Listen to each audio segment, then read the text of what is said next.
TVC, a TV do Correio da Manhã.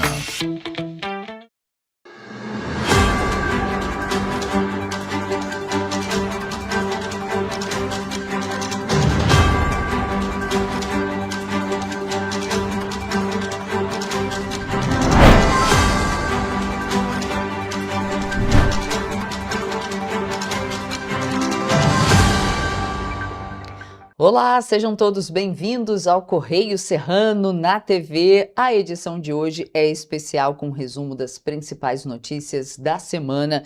Lembrando que você pode mandar para a gente, nos ajudar a fazer os nossos telejornais. Mande para cá a sua sugestão de reportagem, sua reclamação, sua denúncia para os nossos canais que já estão aí na sua tela, tvccorreiodamanhã@gmail.com, e tem o nosso WhatsApp, DDD 24 992483167. Vamos então às notícias deste sábado, dia 18 de julho. Novas regras proíbem publicidade de bets com promessa de ganho fácil. Você vai ver também que MEI garante aposentadoria e outros benefícios do INSS. TRE do Rio vai pedir envio de tropas federais para atuar nas eleições deste ano. MP do Rio pede suspensão de pagamentos à capital ambiental em Petrópolis. Teresópolis terá que explicar um pregão para o Tribunal de Contas do Estado. E ainda, Petrópolis registra 3,6 graus e alcança a menor temperatura do ano. Isso aconteceu esta semana. Tá gelado em Petrópolis, viu? Esses e outros destaques você acompanha agora no Correio Serrano na TV.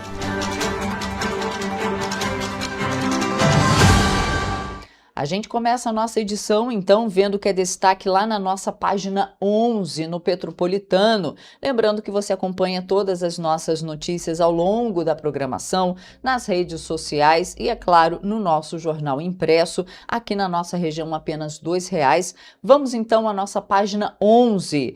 Lembrando que esse jornal impresso é do fim de semana, então você pode ir às bancas e adquirir o seu exemplar. Por lá na página 11, fala o seguinte: Prefeitura vai recorrer de decisão sobre terceirização do Alcides Carneiro. A Justiça exige plano para quitar fornecedores e melhorias na unidade. Só para vocês recordarem aí, quem viu essa notícia durante a semana, só com fornecedores, a instituição que administra o Hospital Alcides Carneiro em Petrópolis tem 58 milhões de reais em dívidas. Agora, o montante todo é 437 milhões de reais em dívidas acumuladas pelo SERRAC, que é a instituição que administra o Hospital Alcides Carneiro. Ali na nossa coluna Petropolitanas, Firjan Senai Petrópolis amplia instalações da Escola de Panificação. Eu vou ler um trechinho aqui porque a Escola de Panificação e Confeitaria da Firjan Senai Petrópolis se prepara para ampliar a oferta de cursos profissionalizantes para o setor de panificação na cidade. Na última terça-feira, dia 14, o presidente da Firjan reinaugurou as instalações da unidade, que passou por modernização dos ambientes e equipamentos, com foco no aumento da formação de mão de obra especializada. Agora, nós vamos para a nossa página 21. Lá no Serrano, ver o que é destaque por lá. Câmara de Nova Friburgo mantém veto da Prefeitura. Do PL Isadora, Executivo sustenta a alegação que escolha não representa consenso na comunidade. Tá um imbróglio isso aí, porque a Câmara Municipal de Nova Friburgo agora manteve o veto da Prefeitura ao projeto de lei que daria o nome da recém-inaugurada Unidade de Atendimento de Urgência e Emergência de Lumiar, a Isadora Cardoso, que faleceu aos 8 anos em 2025. Dos 21 parlamentares, 11 votaram pela manutenção do veto e 8 pela derrubada do veto. O Executivo manteve o argumento de que a homenagem não era um consenso na comunidade e sugeriu uma consulta pública, mencionando que associações locais preferiram homenagear uma figura histórica do distrito, o senhor Dirceu Spitz. E aqui na nossa coluna, no Correio Serrano, Defesa Civil participa de treinamento na barragem da ETA de Bossan, em Nova Friburgo. Mas agora a gente tem algumas reportagens em vídeo para trazer para vocês. Olhem que bacana! Motoristas de todo o país já podem contar com uma nova ferramenta para escolher onde abastecer com mais segurança. A Agência Nacional do Petróleo, a ANP, lançou um aplicativo que permite consultar a avaliação da qualidade dos postos de combustíveis em todo o país e também denunciar possíveis irregularidades diretamente à agência. O aplicativo ANP com Você Postos passou a funcionar nesta segunda-feira e pode ser acessado pelo celular. No aplicativo, o consumidor consegue buscar informações sobre postos próximos da localização em que está ou navegar por um mapa virtual com estabelecimentos espalhados pelo país. Todos os postos recebem uma nota de 0 a 5, calculada com base no histórico de fiscalizações realizadas pela ANP nos últimos 5 anos. As inspeções avaliam critérios como a qualidade dos combustíveis comercializados, se a quantidade fornecida pelas bombas corresponde ao que foi pago pelo consumidor e o cumprimento das normas estabelecidas para o setor. Segundo a agência, quanto mais recente for uma punição aplicada ao posto, maior será o peso negativo na composição da nota final. Para facilitar a consulta, o mapa utiliza uma escala de cores. Os estabelecimentos com notas mais baixas aparecem em vermelho, enquanto os mais bem avaliados são identificados na cor verde. Além da classificação, o aplicativo disponibiliza informações detalhadas de cada posto, como endereço, CNPJ, quantidade de fiscalizações realizadas, resultados das vistorias e a qualidade das amostras de combustíveis analisadas pela ANP. Outra funcionalidade permite ao consumidor verificar qual empresa fornece o combustível vendido no estabelecimento. De acordo com a agência, essa informação aumenta a transparência, já que um posto pode exibir a marca de uma distribuidora, mas comercializar combustível fornecido por outra empresa, desde que essa informação esteja claramente disponível ao consumidor. Caso o motorista identifique indícios de irregularidades, como combustível de má qualidade, problemas na quantidade abastecida ou suspeita de prática de preços abusivos, também é possível registrar uma denúncia diretamente pelo aplicativo, que será encaminhada para análise da ANP.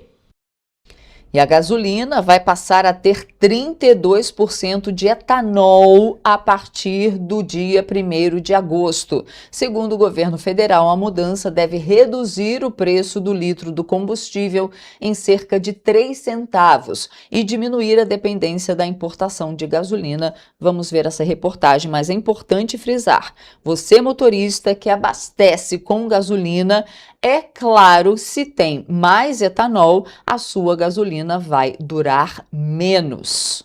O anúncio foi feito pelo ministro de Minas e Energia, Alexandre Silveira, após decisão do Conselho Nacional de Política Energética. De acordo com o ministro, além de contribuir para a redução no preço do combustível, o aumento da participação do etanol na gasolina também diminui a dependência do Brasil da importação de gasolina, aproveitando a capacidade nacional de produção de biocombustíveis. A medida terá validade inicial de 180 dias e poderá ser prorrogada por mais 180 dias. Apesar do caráter temporário, o governo não descarta tornar o novo teor de etanol permanente, caso os resultados sejam positivos. Segundo Alexandre Silveira, a adoção do chamado E32 foi baseada em testes realizados pelo Instituto Mauá de Tecnologia, que apontaram que a mistura não compromete o desempenho de veículos leves e motocicletas, inclusive aqueles que não possuem motores flex. O ministro afirmou ainda que a Agência Nacional do Petróleo, Gás Natural e Biocombustíveis vai continuar coordenando estudos para avaliar misturas com percentuais ainda maiores de etanol, como o E35, que prevê 35% de etanol na gasolina. Segundo o Ministério de Minas e Energia, uma eventual ampliação do teor dependerá não apenas dos resultados técnicos dos testes, mas também de uma análise econômica. De acordo com a pasta, caso o aumento seja considerado viável e benéfico, novos percentuais poderão ser adotados futuramente. Caso contrário, o percentual poderá ser revisto. E a gente faz agora um rápido intervalo e na volta você vê que TRE do Rio vai pedir envio de tropas federais para atuar nas eleições deste ano. A gente volta já.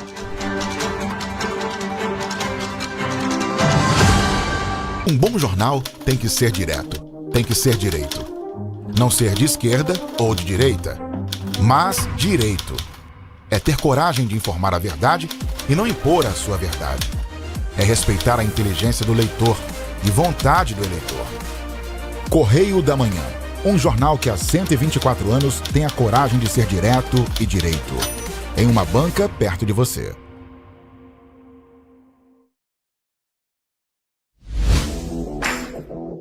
Para ter mais qualidade de vida, conte com a maior rede de academias de Petrópolis. Aqui na Corper, com uma mensalidade, você utiliza todas as unidades: Centro, Bingen, Itamaraty e Itaipava. Com planos a partir de R$ 98,00, a academia oferece ambientes modernos para você cuidar da sua saúde com segurança. Os espaços contam com dezenas de aparelhos de musculação, diversos equipamentos para aeróbico e funcional, além, é claro, de profissionais qualificados e uma extensa grade de aulas coletivas, que inclui dança, bike, jump, Wolf Fit, Step Fit, entre outras. Nossas estruturas são equipadas com salas de musculação e aulas coletivas, salas de avaliação física e nutricional, vestiários e estacionamentos amplos. Venha nos fazer uma visita e surpreenda-se! Petrópolis, uma cidade histórica, que agora tem um novo ponto de conexão. O Correio Petropolitano se renovou e leva o que de mais importante acontece na cidade, de maneira mais ágil e acessível. Acesse as notícias de Petrópolis de maneira rápida e prática, onde quer que você esteja. Fique por dentro dos acontecimentos da cidade, da política, da cultura e muito mais. Correio Petropolitano. A informação de qualidade a um clique de distância. Acesse www.correiopetropolitano.com.br.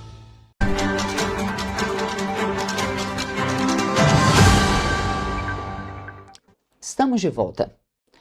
E o governo federal publicou novas regras para a publicidade das plataformas de apostas esportivas, as chamadas bets.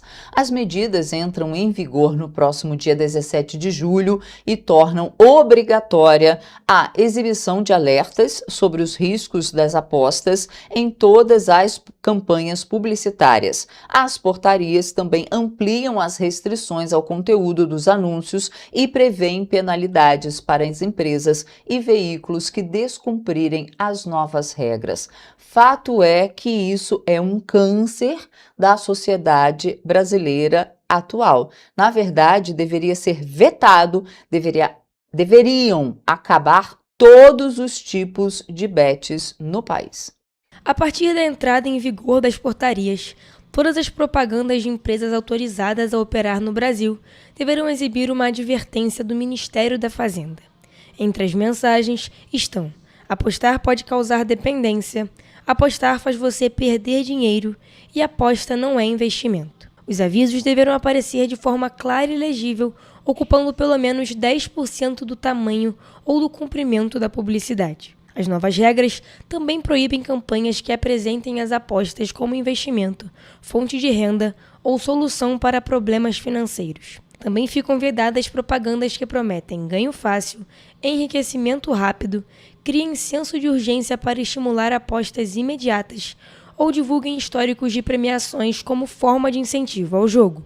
Outra determinação proíbe a vinculação de conteúdos com mensagens sexuais, discriminatórias ou ofensivas, além de qualquer publicidade direcionada a crianças e adolescentes. As campanhas também não poderão associar as apostas ao sucesso pessoal, social ou financeiro, nem apresentar o jogo como prioridade na vida das pessoas. As mudanças também atingem as transmissões esportivas.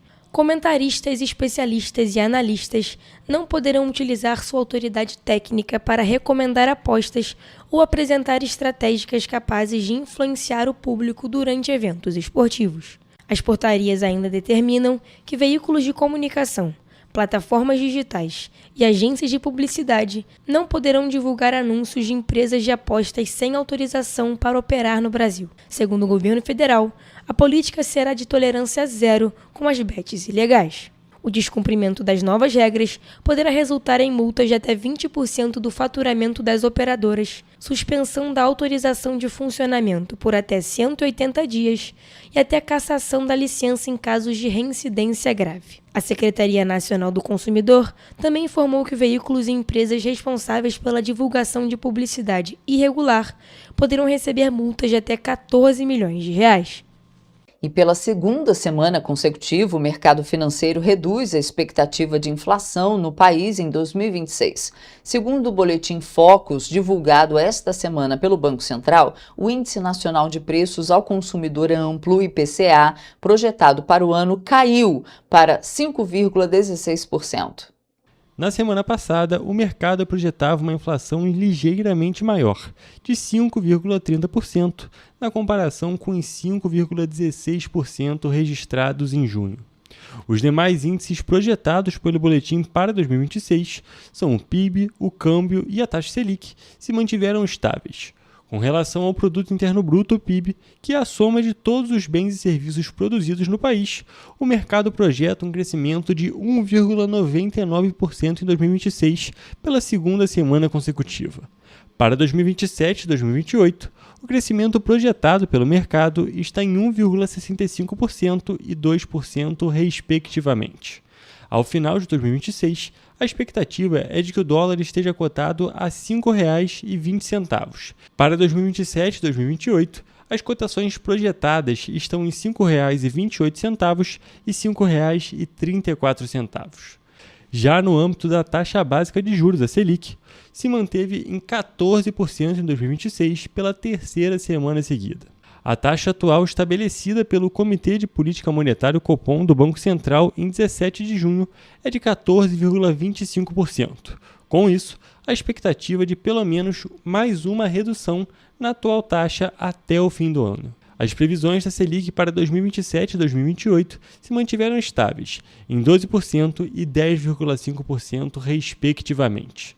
De acordo com o Instituto Brasileiro de Geografia e Estatística, o IBGE, os preços dos alimentos tiveram a primeira queda desde novembro de 2025, ajudando a inflação oficial a fechar o mês em 0,16%.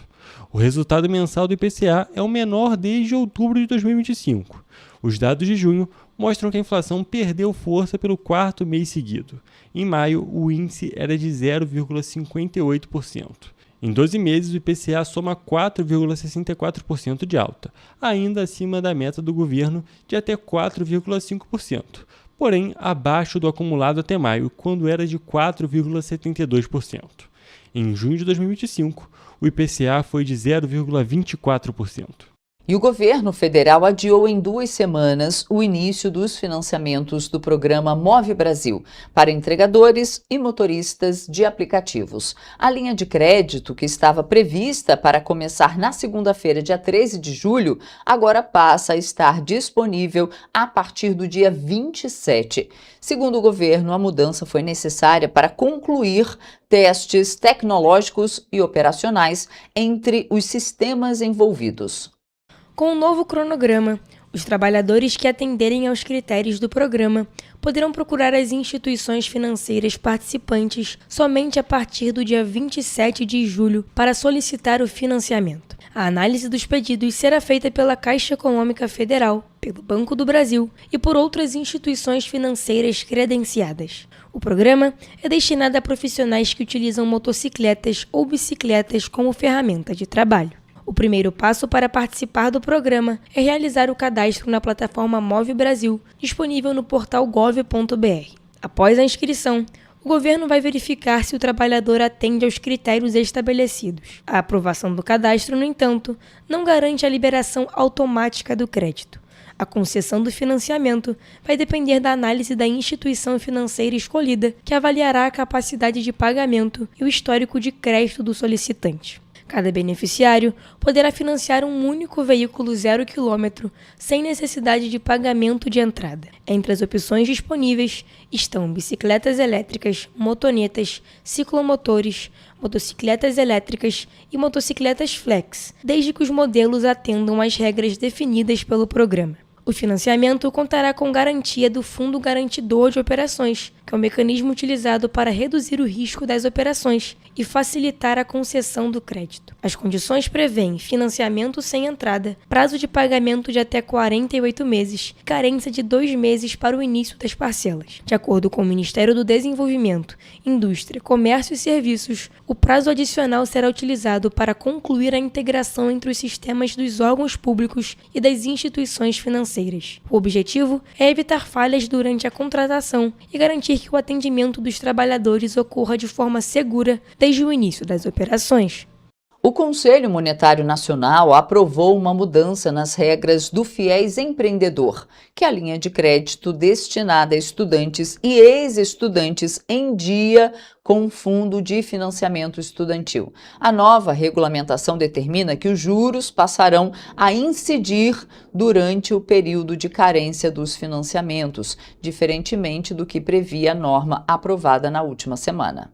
A regulamentação anterior, aprovada pelo Conselho Monetário Nacional no último dia 3 de julho, previa que não haveria cobrança de juros durante o período de carência, prazo em que o tomador de crédito ainda não inicia o pagamento das parcelas. Com a alteração aprovada na sexta-feira, a carência continuará valendo apenas para o pagamento do valor principal da dívida. Isso significa que, durante esse período, os juros continuarão sendo calculados e serão incorporados ao valor total do financiamento. Quando o beneficiário começar a pagar as parcelas, também quitará os juros acumulados durante a carência. Vale lembrar que o Fiéis Empreendedor foi criado para oferecer uma linha de crédito com condições diferenciadas a beneficiários do Fiéis que estejam em dia com o financiamento estudantil. A proposta é incentivar o empreendedorismo e, ao mesmo tempo, estimular que os estudantes mantenham o pagamento regular das parcelas do Fiéis. A linha de crédito poderá ser utilizada por pessoas físicas para o financiamento de atividades empreendedoras e por pessoas jurídicas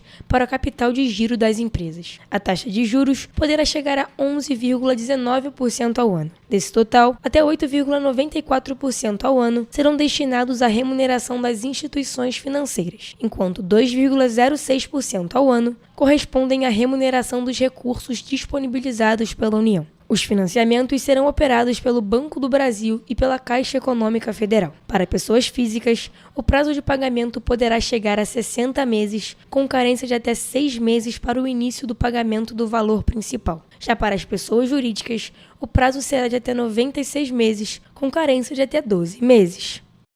E o Conselho Nacional de Educação publicou uma resolução que estabelece parâmetros para garantir o cumprimento dos 200 dias letivos e o direito à educação em situações que comprometam o funcionamento das escolas. A medida tem validade em todo o país e define regras para o planejamento, a continuidade das atividades escolares e a reorganização do calendário letivo em casos de crise.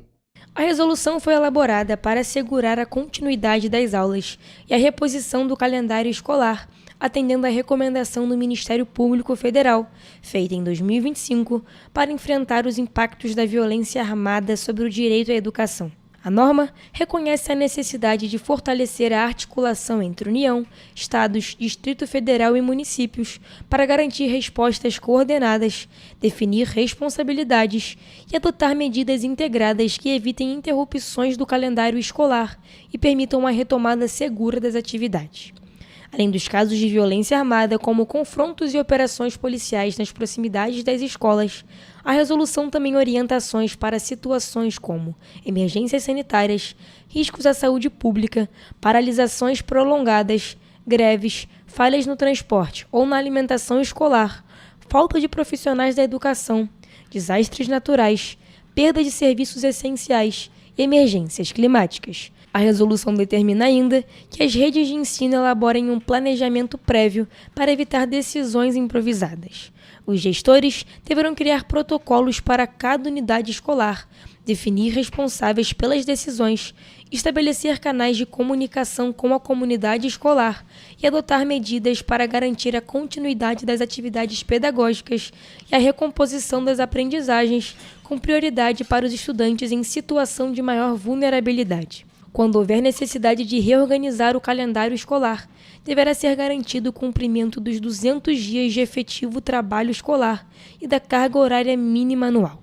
A resolução não permite a substituição dos dias letivos pelo aumento da carga horária diária. Em caráter excepcional, o calendário poderá ser estendido para o ano seguinte, desde que a comunidade escolar seja ouvida. E o Tribunal Regional Eleitoral do Rio de Janeiro decidiu solicitar ao Tribunal Superior Eleitoral o envio de tropas federais para atuar nas eleições deste ano no estado do Rio. A decisão foi tomada por unanimidade pelo plenário da Corte e tem como justificativo o controle territorial exercido por organizações criminosas em parte dos municípios fluminenses. Segundo o presidente do Tribunal Regional Eleitoral do Rio de Janeiro, o desembargador Cláudio de Melo Tavares, a presença das forças federais é considerada necessária para garantir que os eleitores possam exercer o direito ao voto com liberdade e segurança, principalmente em áreas da região metropolitana do Rio de Janeiro, onde há atuação ostensiva de grupos criminosos armados. Ao defender a solicitação, o magistrado afirmou que muitos eleitores precisam se deslocar até as sessões eleitorais em localidades dominadas por organizações criminosas, o que pode comprometer a livre manifestação da vontade do eleitor e a lisura do processo eleitoral. Vale destacar que a resolução número 20.843 do Tribunal Superior Eleitoral estabelece que o emprego de forças federais durante o período eleitoral depende da manifestação do governador do estado sobre a insuficiência das forças de segurança locais. No caso do Rio de Janeiro, o governador interino Ricardo Couto manifestou apoio ao pedido apresentado pelo Tribunal Regional Eleitoral. Agora, a solicitação será encaminhada ao Tribunal Superior Eleitoral. Se o pedido for aprovado pelo plenário do TSE, será feita uma requisição formal ao Ministério da Defesa. Após essa etapa, o Tribunal Regional Eleitoral poderá definir, junto ao comando das Forças Federais, o planejamento da atuação durante o primeiro turno das eleições, marcado para o dia 4 de outubro, e para o eventual segundo turno, previsto para o dia 25 de outubro.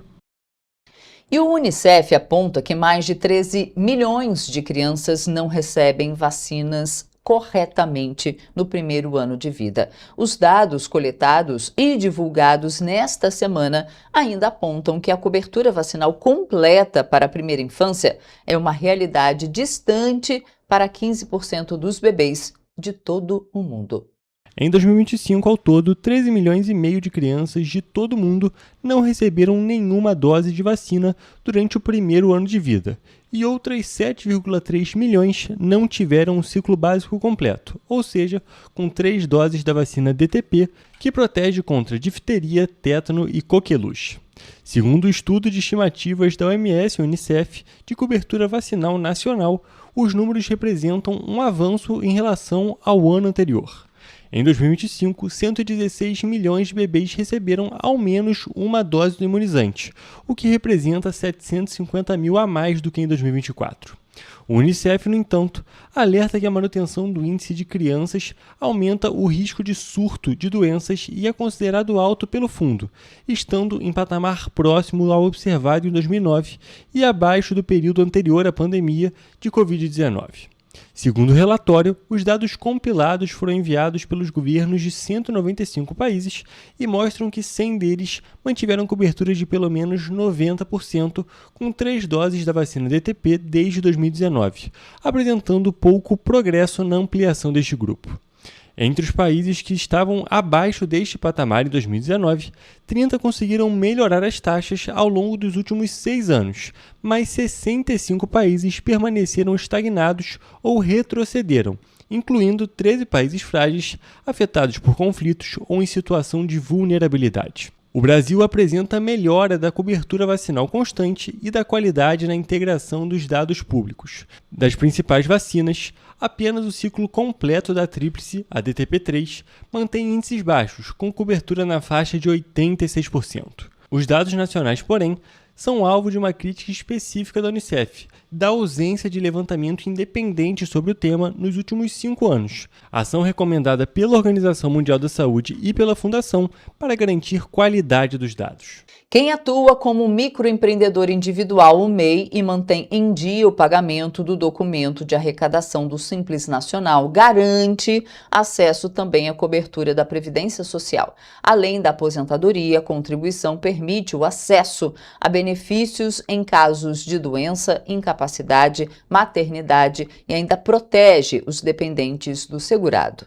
Ao contribuir mensalmente para o INSS por meio do documento de arrecadação do Simples Nacional, o microempreendedor passa a ter direito a benefícios previdenciários desde que cumpra os requisitos específicos de cada modalidade, como idade mínima, tempo de contribuição e período de carência. A carência, por exemplo, corresponde ao número mínimo de contribuições exigidas para que o segurado tenha direito a determinados benefícios. As contribuições não precisam ser consecutivas, mas é importante manter os pagamentos em dia para não perder a chamada qualidade do segurado, que é o vínculo com a Previdência Social. Em regra, quem deixa de contribuir mantém essa condição por até 12 meses após o último pagamento. Depois desse período, pode perder o direito a alguns benefícios até voltar a contribuir. Já para a aposentadoria por idade, todas as contribuições realizadas ao longo da vida continuam sendo consideradas, mesmo que haja intervalos sem pagamento. O valor dos benefícios é calculado com base no histórico de contribuições feitas ao INSS desde julho de 1994. Quem sempre contribuiu apenas como MEI, cuja contribuição é calculada sobre um salário mínimo, normalmente receberá benefícios nesse valor. Já quem também teve vínculos empregatícios com salários mais altos, poderá receber um benefício superior ao piso nacional, de acordo com o histórico de contribuições. O MEI tem direito à aposentadoria por idade. Para quem começou a contribuir após a reforma da Previdência em novembro de 2019, as mulheres precisam ter 62 anos de idade e pelo menos 15 anos de contribuição. Já os homens devem ter 65 anos e 20 anos de contribuição. Para quem já contribuía antes da reforma, continuam valendo as regras de transição. Os microempreendedores podem consultar informações sobre benefícios, tempos de contribuição e situação previdenciária pelo aplicativo Meu INSS, pelo site oficial do Instituto ou pela Central de Atendimento 135. A recomendação é manter as contribuições em dia para garantir o acesso aos benefícios previdenciários sempre que necessário. E você vai ver depois do intervalo que Justiça suspende a apreensão de 23 ônibus da Turp Transportes após o pedido da Prefeitura de Petrópolis. Não saia daí porque a gente volta já. Um bom jornal tem que ser direto, tem que ser direito. Não ser de esquerda ou de direita, mas direito. É ter coragem de informar a verdade e não impor a sua verdade. É respeitar a inteligência do leitor e vontade do eleitor. Correio da Manhã, um jornal que há 124 anos tem a coragem de ser direto e direito. Em uma banca perto de você.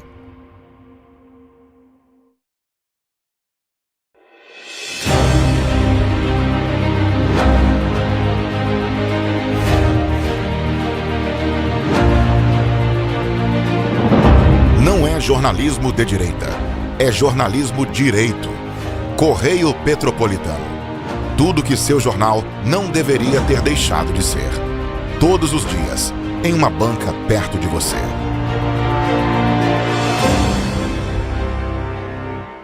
Petrópolis, uma cidade histórica, que agora tem um novo ponto de conexão.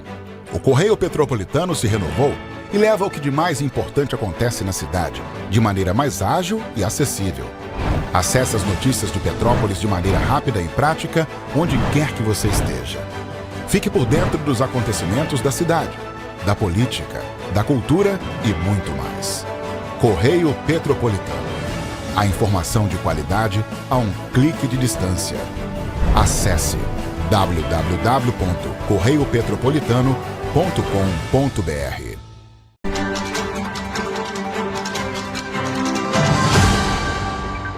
Voltamos.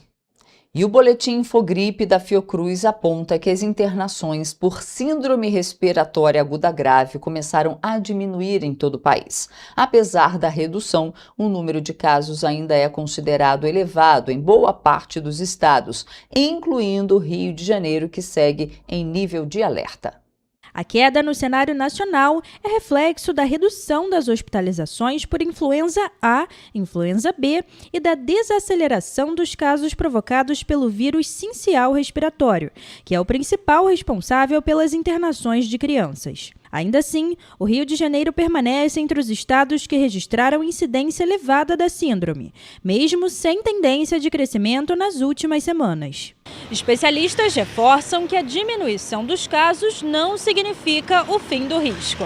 A recomendação continua sendo manter a vacinação em dia, principalmente entre os grupos prioritários, além de adotar medidas simples de prevenção, como higienizar as mãos, cobrir o nariz e a boca ao tossir e espirrar e usar máscara quando houver sintomas respiratórios. O levantamento também mostra que a influenza continua sendo a principal causa de internações por STRAG entre jovens, adultos e idosos.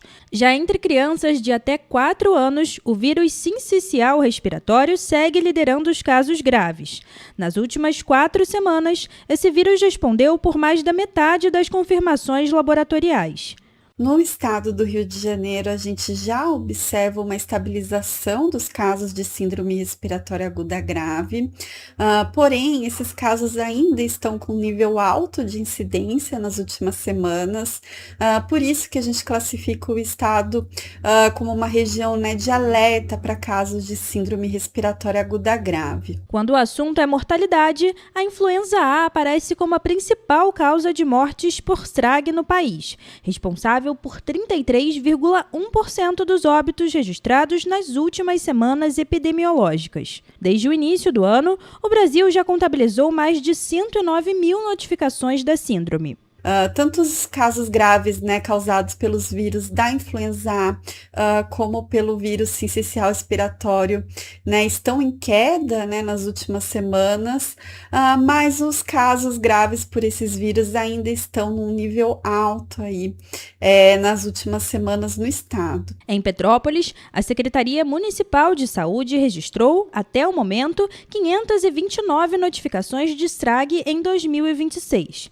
Deste total, 282 casos foram confirmados, 219 descartados e 28 seguem em investigação. Somente no mês de junho foram 160 notificações, com destaque para 41 casos de rinovírus, 11 de influenza e um caso de Covid-19 entre os pacientes com síndrome respiratória grave. Na vacinação, o município já aplicou 61.367 doses contra a influenza e 6.213 doses contra a Covid-19, reforçando a importância da imunização para reduzir o risco de internações e mortes. O único vírus, que ainda apresenta uma tendência de crescimento no Rio de Janeiro é o vírus da influenza B. É importante sempre lembrar, que a vacina é a principal forma de proteção contra casos graves e óbitos, causados aí pelos principais vírus respiratórios que causam casos de STRAG, como os vírus da influenza, o VSR e também a Covid-19. E o Polo de Moda Íntima de Nova Friburgo, um dos principais responsáveis pela economia da região serrana, enfrenta desafios que vão da informalidade à dificuldade de contratar trabalhadores. O diagnóstico foi apresentado durante uma audiência pública realizada na última semana na Câmara Municipal. Representantes do setor defenderam uma maior fiscalização contra empresas irregulares, ampliação do horário das creches e mais investimentos públicos na FEVEST, considerada a maior feira de negócios da confecção da América Latina. Durante a audiência realizada na última quarta-feira na Câmara Municipal, o presidente do Sindicato das Indústrias do Vestuário de Nova Friburgo e região, Gustavo Moraes, apresentou um panorama da cadeia produtiva. Segundo ele, o sindicato representa empresas de 12 municípios e reúne 496 associados, responsáveis por aproximadamente 28 mil empregos. Até maio de 2026, Nova Friburgo contabilizava 4.282 empresas registradas ligadas ao setor da confecção. A maior parte é formada por microempreendedores individuais, que representam 63,8% dos CNPJs. As microempresas somam 1.396 registros, enquanto as empresas de pequeno porte chegam a 151 e as de grande porte a 45. Mostra o tamanho que nós somos. Só que a gente consegue, como entidade sindical, ter 12% só desse universo. E então a gente precisa, como entidade sindical e como poder público, acessar esse MEI, que ele tá trabalhando para a informalidade, ele está trabalhando para os marketplaces com informalidade. Entre os principais desafios apresentados pelo sindicato está o crescimento das chamadas facções irregulares, empresas que atuam sem cumprir as exigências legais e trabalhistas. Segundo o presidente da entidade, a informalidade gera uma concorrência desleal, reduz a arrecadação pública e dificulta a permanência das empresas que atuam de forma regular. Outro problema apontado durante a audiência foi a dificuldade para contratar e manter trabalhadores nas empresas de confecção. De acordo com o Sindivest, cerca de 80% da mão de obra do polo é composta por mulheres. A entidade avalia que a limitação do atendimento em período integral nas creches municipais contribui para o aumento da informalidade e para a dificuldade de contratação. Entre as propostas apresentadas está a ampliação dos horários de funcionamento das unidades de educação infantil para atender as mães que trabalham na indústria. Em dezembro, as creches entram de férias. A mãe que tem seu filho pequeno, o que ele faz com o filho? Não faz. Ela não tem recurso suficiente para pagar uma cuidadora durante todos os dias. Aonde estoura isso? Nas empresas. 80% da nossa mão de obra são mulheres, então por isso a gente faz esse pleito aí do horário de creche estendido. Outro tema debatido foi a FEVEST, a Feira de Negócios da Moda Íntima, que em 2024 foi reconhecida como Patrimônio Histórico, Cultural e Imaterial do Estado do Rio de Janeiro. Além de reunir confeccionistas e fornecedores de diversos países, o evento movimenta os setores de hotelaria, comércio, alimentação, transporte e turismo de Nova Friburgo. Na edição de 2026, nós tivemos visitando a feira 6.000 pessoas. São 6.000 CPFs diferentes. Nós movimentamos a cadeia hoteleira, restaurantes, táxi, Uber. Tudo isso aí é movimentado na semana de FEVEST. Nós tivemos esse ano a ocupação de 92% dos hotéis. E a gente gera empregos diretos e indiretos.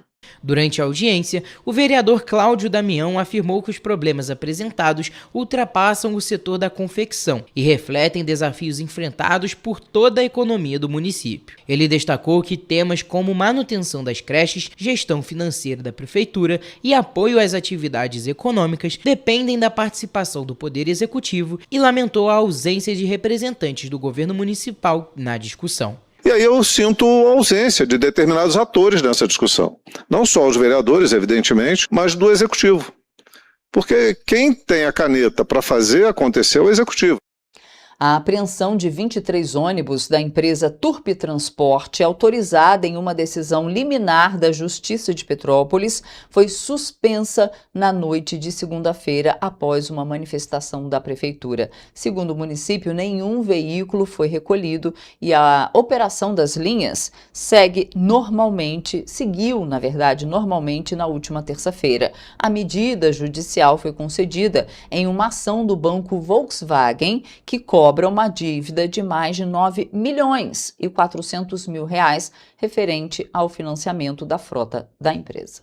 Na petição inicial, o banco Volkswagen cita que a empresa Turpi, que atua em Petrópolis, deixou de pagar parcelas dos contratos de financiamento firmados para a aquisição da frota. A dívida engloba valores vencidos e parcelas futuras antecipadas em razão do inadimplemento contratual, mecanismo previsto na legislação para contratos com alienação fiduciária, ou seja, a garantia em que o devedor transfere temporariamente o bem até a quitação da dívida. De acordo com a ação, foram celebrados 5 contratos na modalidade frotista e outros 13 contratos de crédito com garantia de alienação fiduciária, totalizando 23 ônibus. Os veículos foram adquiridos entre 2021 e 2024 e servem como garantia das operações financeiras. Na decisão, o juiz entendeu que os documentos apresentados demonstravam em uma análise preliminar a existência dos contratos, a constituição da garantia fiduciária, o atraso no pagamento das parcelas e a comprovação dos atrasos da empresa, e autorizou a expedição do mandado de busca e apreensão dos veículos após o recolhimento das custas judiciais, que são as taxas cobradas pelos tribunais para cobrir despesas com processamento de ações judiciais. A decisão foi proferida em meio à intervenção da Prefeitura de Petrópolis, que avalia o atual cenário da empresa no município. A medida foi decretada no dia 20 de maio, após a recorrência de quebras dos coletivos, atrasos nos pagamentos de direitos trabalhistas e paralisações dos funcionários da empresa. Em nota, o Departamento Jurídico da Turp Transportes, representando os sócios diretores da empresa, esclarece que aqui no Brasil, no país, todas as empresas de transporte público, urbano e rodoviário adquirem a frota como investimento em renovação e aquisição de veículos, inclusive para cumprimento contratual. Portanto, frota, na visão deles, não pode ser vista como dívida, mas sim como investimento essencial da empresa. A nota ainda continua dizendo o seguinte: por se tratar de veículo com custo médio estimado ali de R$900 mil cada um, todas as compras são feitas através de financiamento diretamente com os bancos. Sobre o ocorrido de busca e apreensão, o Departamento Jurídico da Turp Transporte destaca que o banco em questão tolerava 60 dias de atraso, mas alterou a margem para 30 dias sem aviso prévio. Entre os anos de 2021, 2023 e 2024, continua a nota, eles disseram que a Turp Transporte totalizou a aquisição de pelo menos 68 ônibus. Neste momento, de acordo com eles, 62% da frota de toda a empresa está totalmente quitada. E o Ministério Público do Estado do Rio ajuizou nesta semana uma ação contra a Prefeitura de Petrópolis. Segundo o Ministério Público, o município mantém há cerca de 8 meses pagamentos à empresa Capital Ambiental, responsável por serviços de apoio nas escolas municipais, mesmo após o fim do contrato administrativo. A promotoria, ou seja, o Ministério Público, pede que a Justiça determine a suspensão dos repasses a partir do mês de agosto e adote outras medidas. De acordo com a ação, o contrato entre a Prefeitura e a empresa terminou no dia 1º de novembro do ano passado. Mesmo assim, a Capital Ambiental continuou fornecendo mão de obra para serviços de limpeza, apoio operacional, transporte e preparo da merenda nas escolas da rede municipal. O Ministério Público entende que a situação deixou de ser excepcional e aponta falta de planejamento da administração municipal, além de possível violação dos princípios da legalidade, moralidade e transparência.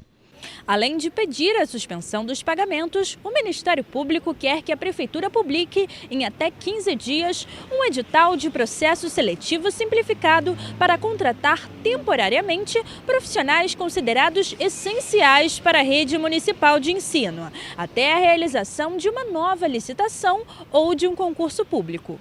Na ação, o MPRJ também solicita que o município apresente a relação completa dos pagamentos feitos à empresa desde o fim do contrato, os processos administrativos relacionados ao caso e um diagnóstico da estrutura de pessoal da Secretaria de Educação. A promotoria pede ainda multa diária mínima de R$10 mil em casos de descumprimento das determinações e que o Tribunal de Contas do Estado realize uma auditoria para apurar eventual dano aos cofres públicos. Em nota, a Secretaria Municipal de Educação informou que o processo de licitação para contratar a empresa foi aberto em maio do ano passado, mas está suspenso por decisão judicial. E com certeza o Ministério Público sabe disso. Eu não sei por que o Ministério Público entrou com essa nova ação. Segundo ainda a Secretaria de Educação, os serviços continuam sendo prestados por serem considerados essenciais para o funcionamento das escolas e dos centros de educação infantil.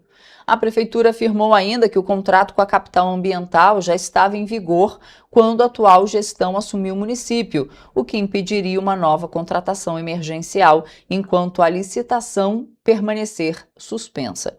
O município acrescentou que já está em andamento um processo seletivo para atender a demanda da rede municipal e garantir a continuidade dos serviços.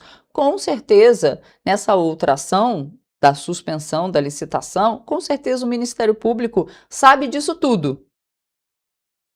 Eu não sei por que o Ministério Público está querendo administrar o município. Porque, com certeza, todo esse processo, tudo isso que eu li agora, que a Secretaria de Educação informou, com certeza o Ministério Público já está ciente. E a Prefeitura de Teresópolis vai ter que explicar ao Tribunal de Contas do Estado do Rio possíveis irregularidades em um pregão que visa a contratação de uma empresa especializada para a prestação de serviços de locação de equipamentos de tecnologia da informação e comunicação. O pregão também estabelece a terceirização de serviços de impressão, incluindo suporte técnico, manutenção preventiva e corretiva, além do fornecimento de licenças de solução de proteção contra ameaças avançadas. Pois é, esse processo todo está no valor total estimado em mais de 25 milhões de reais. E o TCE está de olho. A análise do Tribunal de Contas do Estado do Rio de Janeiro sobre o pregão número 90.040 de 2026 da Prefeitura de Teresópolis foi iniciada após o pedido de tutela cautelar feito pela empresa Inteligência Artificial, Tecnologia e Refrigeração, LTDA, que denuncia que o edital tem cláusulas restritivas à competitividade, dificultando a participação plena de outros competidores. A empresa também apontou a ausência de um roteiro detalhado, critérios objetivos de avaliação, prazo compatível com a complexidade dos testes e previsão clara de acompanhamento pelos demais. Outro ponto foi um termo específico que exigia um modelo determinado sem admitir soluções equivalentes, além de exigir um sistema operacional próximo do fim, o que, segundo eles, restringe a disputa e evidencia uma deficiência no planejamento da contratação. Em razão disso, os representantes pediram a suspensão do pregão até o julgamento. O TCE deu 5 dias a contar do dia 7 de julho para a Prefeitura prestar esclarecimentos sobre os apontamentos. O Tribunal de Contas informou que o edital ainda está sendo analisado quanto à sua legalidade e alertou que, caso sejam verificadas irregularidades, o procedimento e uma eventual contratação vão poder ser considerados ilegais. Por esse motivo, caso o Executivo siga com o pregão e uma eventual contratação antes da sinalização da Corte, poderá implicar em possíveis responsabilizações aos agentes públicos envolvidos. Nós procuramos a Prefeitura de Teresópolis, mas até o momento eles não se posicionaram. E o Tribunal de Contas do Estado do Rio apontou inconsistências de 209,4 milhões de reais nas contas de 2024 do INPAS, que é o Instituto de Previdência e Assistência Social dos Servidores Públicos de Petrópolis. O órgão determinou, o TCE, né? O TCE determinou que o ex-presidente do Instituto, que é o Claudinei Constantino Portugal, apresente esclarecimentos no prazo de até 15 dias. As contas ainda não foram julgadas e o processo segue em análise. Segundo o TCE-RJ, a principal inconsistência é uma diferença de 209,4 milhões entre o balanço patrimonial do INPAS, que mostra a situação financeira do Instituto, e um estudo técnico que calcula quanto será necessário para pagar aposentadorias e pensões dos servidores no futuro. Enquanto o balanço registra uma obrigação de cerca de 40,9 milhões, o estudo aponta um passivo de 250,3 milhões. Para o tribunal, essa diferença compromete a identificação da real situação financeira do regime de previdência. Além dessa divergência, o tribunal também quer entender por que os repasses ao Fundo de Previdência diminuíram ao longo de 2024 e busca esclarecimentos sobre os quase 29 milhões de reais que, segundo estudos técnicos, deixaram de ser destinados ao regime. O tribunal reforça que as inconsistências apontadas ainda serão analisadas. Antes de qualquer decisão, os responsáveis terão oportunidade de apresentar documentos e justificativas. O atual presidente do INPAS também foi notificado e deverá encaminhar informações complementares para subsidiar o julgamento das contas de 2024. E o recadastramento anual do aluguel social pago pelo Estado começou na última segunda-feira em Petrópolis. O processo é obrigatório para as quase 2.500 pessoas beneficiárias do programa. E essa atualização vai acontecer até o mês de novembro. O atendimento para recadastramento do aluguel social acontece no setor de aluguel social, que fica na rua Dom Pedro, número 199, no centro de Petrópolis. Todos os 2.468 beneficiários do programa devem comparecer com os documentos solicitados nos dias e horários marcados. O espaço funciona de segunda a sexta-feira, das 8h30 até as 11h30 da manhã e de 1h30 até 3h30 da tarde. O recadastramento deve ser realizado por quem recebe o benefício de R$ 800 pago pelo governo do estado, com complemento de até R$ 200 pelo município depois da chuva de 2022, e também quem tem o benefício de R$ 500 também pelo governo do estado, no caso de pessoas atingidas por chuvas como as de 2011, 2013 e 2020. A listagem com os nomes, datas e horários para comparecimento está disponível no site da Prefeitura, em petropolis.rj.gov.br. Também é possível esclarecer dúvidas pelo WhatsApp DDD 24 99300 9672 ou pelo telefone DDD 24 2291 1927. A Prefeitura reforça que é necessário levar a documentação pessoal original de cada um dos membros de que residiam na casa afetada, sendo esses documentos RG, CPF e certidão de nascimento ou casamento e comprovante de renda. No caso de renda formal, é necessário levar contra-cheque ou carteira de trabalho digital, atualizado nos últimos 3 meses. No caso de renda informal ou ausência de renda, a carteira de trabalho física ou digital ou o nada consta do Ministério do Trabalho. No caso de benefício como aposentadoria, pensão, BPC, entre outros, é necessário levar o extrato do banco atualizado nos últimos 3 meses. Também é necessário levar outros documentos relacionados ao benefício em si, como comprovante de residência atual em nome do beneficiário ou membro da família, contrato de locação com firma reconhecido junto à cópia do RG, CPF e dados bancários do proprietário do imóvel e folha resumo do cadastro único, que deve estar atualizada no respectivo CRAS para a realização do recadastramento. A Prefeitura reforça que não é necessário levar laudo de interdição da Defesa Civil e nem comprovante de residência do imóvel interditado. E o Banco de Sangue Santa Teresa promove até hoje, dia 18, a campanha Coração na Mão, Vida nas Veias. A iniciativa reforça a importância da doação de sangue e oferece um coração anti-estresse, sabe aquele que você fica apertando? Pois é, como forma de agradecer os voluntários. A gente criou essa campanha agora, né, para dar um agrado, né, ao doador, porque o doador é uma pessoa muito importante pra gente, né, porque através dele a gente salva vidas. E aí a gente está com essa campanha que vai de hoje até sábado. Todos que forem realizar a doação essa semana ganham esse coraçãozinho aqui em forma de agradecimento.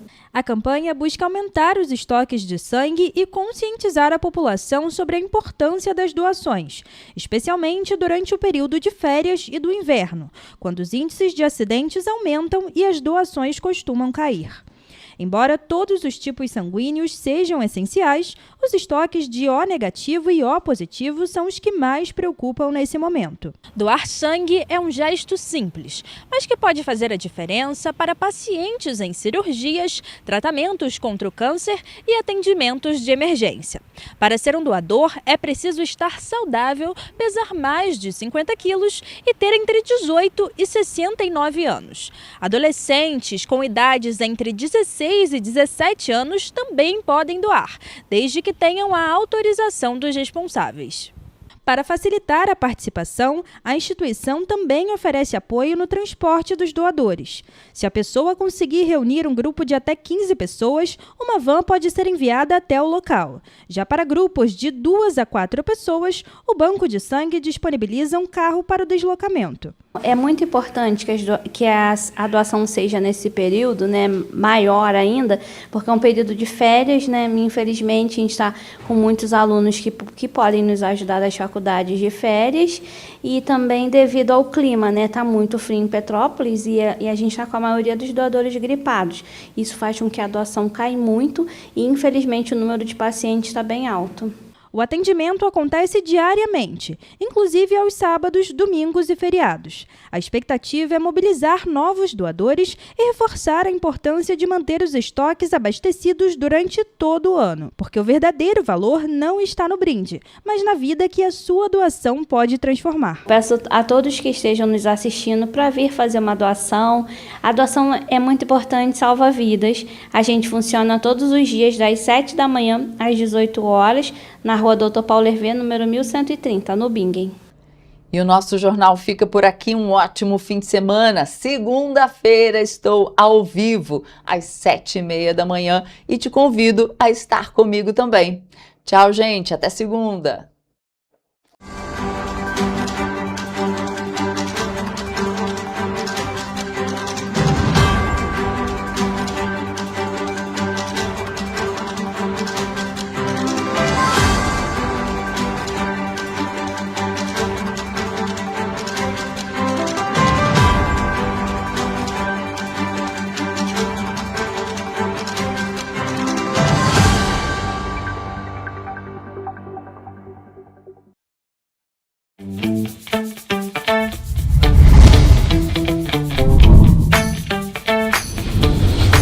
TVC, a TV do Correio da Manhã.